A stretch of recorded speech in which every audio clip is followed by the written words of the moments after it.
জায়গাটাতে আমাদের মনোযোগ দেওয়া দরকার।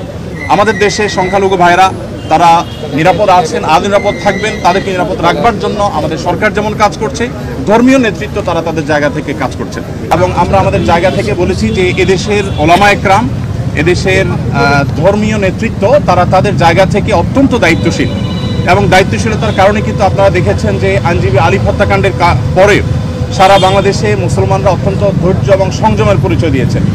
বিগত সরকারের শেষের দিকে আপনারা দেখেছেন ফরিদপুরে দুইজন মসজিদের নির্মাণ শ্রমিককে অত্যন্ত নির্মমভাবে অন্য ধর্মাবলম্বীরা হত্যা করার পরও গোটা দেশের মুসলমানরা অত্যন্ত সংযমের পরিচয় দিয়েছেন। আমরা এটিকে যেমন সাধুবাদ জানিয়েছি, ঠিক তেমনিভাবে এটিকে ধরে রাখবার জন্য সংগ্রাম চালাচ্ছি।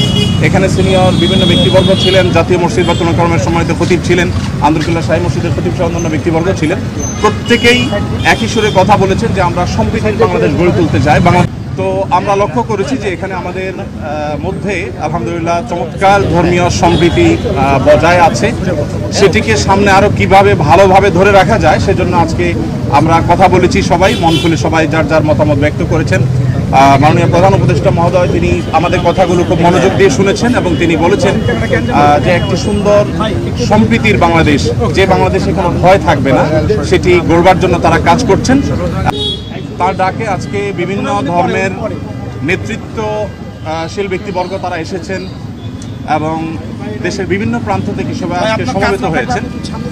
আমরা বাংলাদেশের মানুষ কেমন আছি, বিশেষ করে আমাদের অন্য ধর্মাবলম্বী যারা আছেন মুসলিম ছাড়া, তারা কেমন আছেন, তারা তাদের সেই অবস্থা ব্যক্ত করেছেন। দেশের মানুষ যেভাবে ধর্মীয় সম্প্রীতির উজ্জ্বল উদাহরণ তৈরি করেছে, এটা পৃথিবীতে আসলেই বিরল।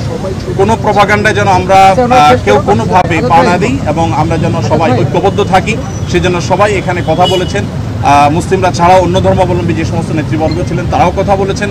তো আমরা আশা করছি যে একটা সম্প্রীতির বাংলাদেশ যেটি ইতিমধ্যে আলহামদুলিল্লাহ আছে, সেটিকে আরও ভালো জায়গায় আমরা নিয়ে যেতে পারবো এবং পৃথিবীর কাছে উজ্জ্বল উদাহরণ হিসেবে আমরা দাঁড় করাতে পারবো।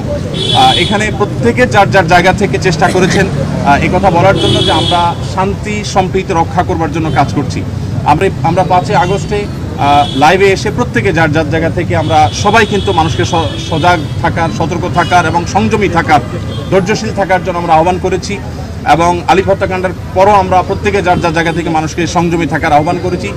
ইসলাম আমাদেরকে অন্য ধর্মাবলম্বীর ব্যাপারে যথেষ্ট দায়িত্বশীল আচরণ করতে বলে। আমাদের প্রিয় নবী সাল্লাল্লাহু আলাইহি সাল্লাম আমাদেরকে মানুষ হিসাবে অন্য ধর্মাবলম্বীদেরকে মর্যাদা দিতে শিখিয়েছে এবং সেই শিক্ষা ধারণ করবার কারণে বাংলাদেশের মানুষের মধ্যে সাম্প্রদায়িক সম্প্রীতি তৈরি হয়েছে।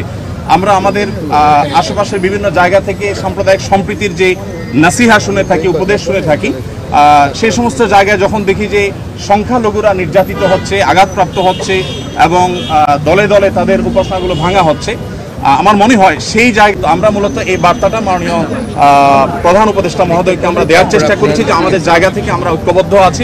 পাশে আব্দুল্লাহ বিন আব্দুর রাজ্জাক আছেন, উনি ওনার বক্তব্যে বলেছেন, আরও বক্তারা বলেছেন ভারতে বিশেষ করে আমাদের সেখানে যে সমস্ত সংখ্যালঘু নির্যাতন হচ্ছে আর সেখানে যে সমস্ত সহিংস ঘটনা ঘটছে, যেমন এই যে উপ হাইকমিশনারের কথা আপনি বলেছেন, এগুলোর কারণে আসলে আমাদের কথা বলা দরকার। আমাদের রাষ্ট্রীয়ভাবে মাননীয় প্রধান উপদেষ্টা মহোদয়কে বলা হয়েছে যে তিনি যেন তার জায়গা থেকে, সরকার জায়গা থেকে কথাগুলো বলেন।